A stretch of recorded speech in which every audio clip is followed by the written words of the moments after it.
Ser cristão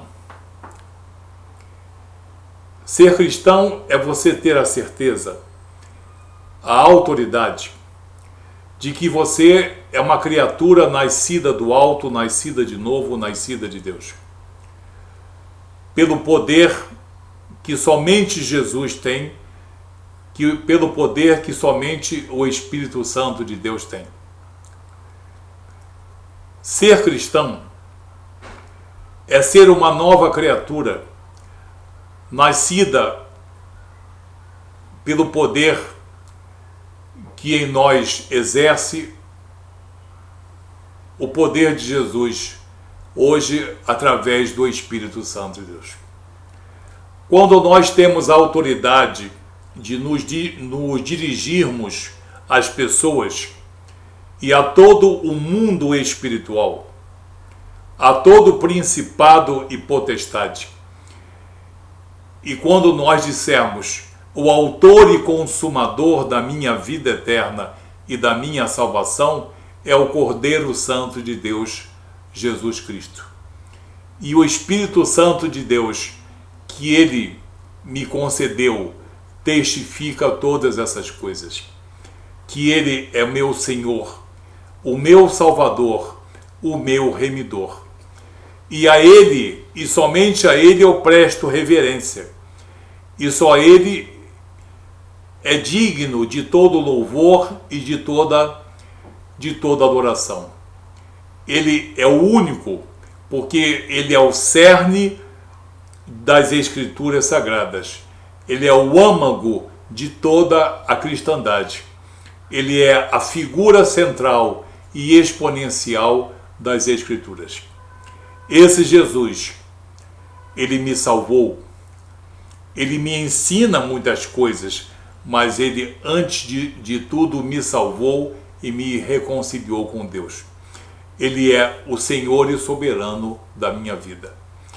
Quando nós temos coragem de dizer isso publicamente, e dizer que espíritos, que entidades e homens e mulheres não têm nenhum poder em nossa vida, e que a nossa vida depende unicamente da atuação de nosso Senhor Jesus Cristo, e também hoje, mediante a atuação do Espírito Santo de Deus, nós temos uma condição cristã. Não é gostar de Jesus, não é apenas fazer o bem, não é apenas falarmos de perdão e misericórdia. Ser cristão é uma condição que se baseia essencialmente em atribuir única e exclusivamente a Jesus Cristo a nossa salvação, a nossa vida em abundância e a nossa vida eterna. Nele e somente nele. Por mais que isso constranja os homens ou as mulheres, ou até mesmo toda a liderança. Por mais que isso enfureça as trevas, eu digo isso com certeza, com autoridade, com poder e com total segurança e total alegria e tranquilidade. Eu tenho certeza que sou um homem cristão. Eu sei em quem tenho crido. Ser cristão, muitas vezes, é uma coisa que muitas pessoas dizem. Não estou com a intenção de julgar a dimensão da fé ou a qualidade da fé de ninguém, mas estou aqui com a minha autoridade de homem cristão, de evangelista, para tirar certos engodos que têm vitimado, inclusive, pessoas que estão principiantes na fé cristã. Pessoas que estão buscando uma intimidade com Deus e pensam que existe um caminho, um segundo, um terceiro caminho, e ainda creem naquele aforisma, naquele axioma mentiroso de que todos os caminhos levam a Deus. Isso é uma grande mentira forjada há muitos séculos atrás. O verdadeiro caráter cristão tem algumas características. O homem cristão ou a mulher cristã tem certas características. São, na verdade, várias. Nós vamos citar apenas 5. De que maneira você pode dizer que uma pessoa é realmente uma pessoa cristã? Que ela tenha um caráter cristão. Em primeiro lugar, a presença do Espírito Santo de Deus. A presença do Espírito Santo de Deus é o selo do homem e da mulher salvo, o selo da nossa salvação, da nossa vida eterna e da nossa reconciliação com Deus. É o selo da nossa vocação e da nossa eleição. O Espírito Santo de Deus não é comprado nem é conquistado. Ele é concedido a todo homem e a toda mulher pelo poder do Espírito Santo, pelo poder de Deus Pai, pelo poder de Jesus, a todo aquele que realmente aceitou Jesus, aceita Jesus como autor e consumador da sua salvação. Então, a presença do Espírito Santo nesse homem ou nessa mulher é o sinal mais marcante do chamado caráter cristão. Ele é o penhor da nossa esperança, o Espírito Santo de Deus. Na carta de Paulo aos Romanos, no capítulo 8, versículo 9, Paulo afirma: vós, porém, não estáis na carne, mas no Espírito, se é que o Espírito de Deus habita em vós.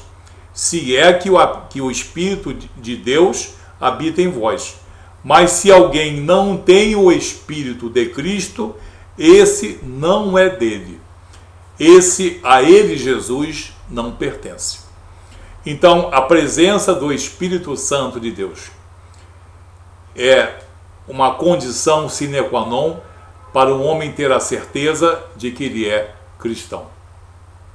As pessoas que negam o Espírito Santo de Deus, que deturpam a personalidade do Espírito Santo de Deus, da pessoa do Espírito Santo de Deus, e até mesmo dele escarnecem, essas pessoas podem falar de virtudes e de muitas coisas lindas no campo moral e espiritual, mas não são pessoas que tenham um caráter cristão. Em segundo lugar, uma segunda característica do homem ou da mulher que tem um genuíno caráter cristão: honrar as Escrituras Sagradas. Honrar as Escrituras Sagradas. Todo homem e toda mulher que tem um caráter cristão honra as Escrituras, ama as Escrituras Sagradas, tem nelas a sua única regra de fé. Jamais escarnece de nenhuma passagem que seja. Trata como uma verdadeira joia preciosa, como um presente de Deus para nós. As revelações de Deus para nós. Honrar as Escrituras Sagradas. Honrar a Bíblia em toda a sua contextualidade. É um sinal marcante de um caráter cristão. No Evangelho de João, capítulo 14, versículo 24, o próprio Jesus afirma: quem não me ama não guarda as minhas palavras. Ora, a palavra que ouvistes não é minha, mas do Pai que me enviou. Aquele que não honra as Escrituras Sagradas e procura, por diversas artimanhas, desacreditar as Escrituras Sagradas, está ferindo gravemente, com culpa e com dolo, a palavra de Jesus, a palavra dos apóstolos, dos profetas e por que não dizer, como está aqui, a palavra de Deus. Então, quem não honra as Escrituras Sagradas não pode requerer para si um caráter cristão. Isso não é acepção de pessoas, isso é baseado nos ensinamentos de Jesus e dos apóstolos. Como eu honro as Escrituras Sagradas, eu posso dizer que quem não faz isso não tem um caráter cristão. Em terceiro lugar, honrar a Cristo. Honrar a Cristo como Senhor e soberano, como mestre, como didata. Olhar para Cristo e ver como autor e consumador de nossa salvação, autor e consumador de nossa fé, como figura central das Escrituras Sagradas, como objetivo maior de Deus para nossas vidas, Jesus Cristo. Jesus Cristo, a graça de Deus em nossas vidas. Jesus Cristo, o maior presente que nós recebemos dos céus. Jesus Cristo, o nosso resgatador, o nosso remidor. Não apenas aquele que ensina, mas aquele que exerce sobre nós as suas ações soberanas e que nos permitem ser salvos e reconciliados com Deus. Honrar a Cristo na plenitude da sua personalidade, na plenitude da sua obra e da sua missão, o Senhor e o soberano Jesus. No livro de Atos dos Apóstolos, capítulo 2, versículo 36, Pedro, discursando, diz: saiba, pois com certeza toda a casa de Israel, que a esse Jesus, a quem vós crucificastes, Deus o fez Senhor e Cristo. Senhor, aí no sentido de Curios, Senhor e soberano, e também Cristo, o emissário de Deus. Então nós temos que respeitar Jesus como Senhor e soberano e Jesus como mestre. Não apenas aquele que nos ensina amor, caridade e a benevolência, mas aquele que exerce sobre nós as suas ações soberanas maravilhosas, que nos transformam, que nos reconciliam com Deus, que nos regeneram. Em quarto lugar, o homem e a mulher com um legítimo caráter cristão têm uma fé genuína. Acreditar em muitas coisas, muitas pessoas acreditam. Até mesmo dentro de algumas congregações cristãs, há pessoas que dizem que têm fé, porque elas gostam de ouvir as coisas que são pregadas. Elas gostam da imagem de Jesus, mas elas não têm uma fé genuína, elas não experimentaram uma transformação verdadeira.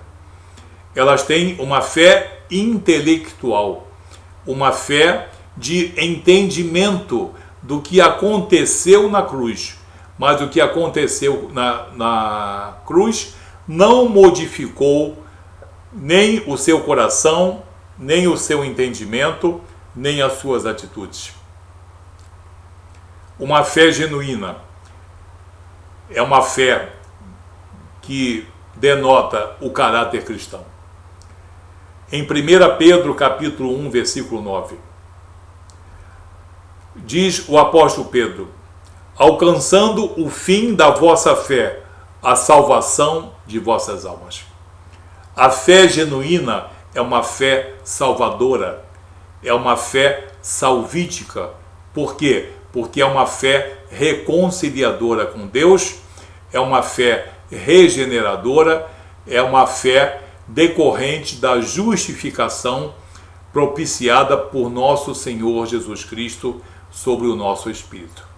Então, a fé genuína é uma fé que conduz à salvação, que conduz à vida eterna. Essa é a fé genuína.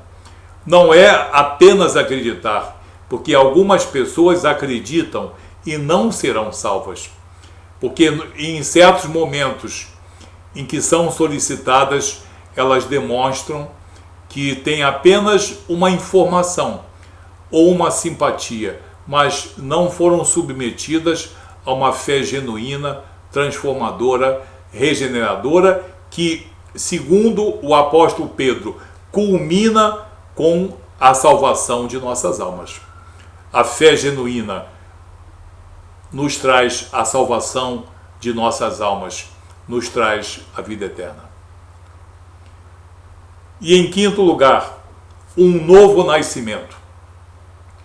Deixarmos morrer o velho homem, a velha criatura, e deixarmos renascer pelo poder da palavra e pelo poder do Espírito Santo, a nova criatura, que anda em novidade de vida.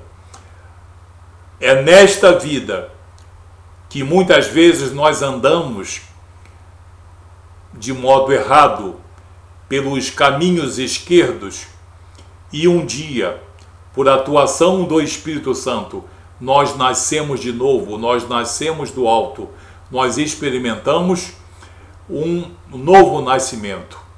O famoso Genetai Anoten, o nascer do alto, o nascer de cima, o nascer de Deus, o nascer da atuação do Espírito Santo de Deus. Então, um novo nascimento é o quinto exemplo aqui de um verdadeiro caráter cristão. Na carta aos Gálatas, no capítulo 6, no versículo 15, Paulo diz: porque em Cristo nem a circuncisão, nem a incircuncisão tem virtude alguma, mas sim o ser uma nova criatura. Quer dizer, não é por ser judeu ou meio judeu, ou por ser gentio, que alguém vai ser salvo ou impedir de no caso, salvar-se, mas sim ser uma nova criatura. Não é uma criatura maquiada, não é uma criatura que mudou o seu linguajar, é uma criatura que mudou toda a sua estrutura. Ela tem o Espírito Santo de Deus, ela honra as Escrituras, ela honra a missão e a personalidade integral de nosso Senhor Jesus Cristo. Ela possui uma fé genuína, porque ela possui uma fé salvítica, e ela experimentou um novo nascimento, no sentido de um nascimento do alto por atuação do Espírito Santo de Deus. Amém? Então são 5 exemplos aqui que denotam um verdadeiro caráter cristão. Qualquer pessoa que não se coadune com um desses 5 princípios, pelo menos, não tem um caráter cristão. Que Deus abençoe você, que essa mensagem sirva para o seu esclarecimento e para que você escolha o caminho certo na tua vida espiritual e na vida espiritual dos teus amigos e dos teus familiares. Que nosso Senhor Jesus Cristo te abençoe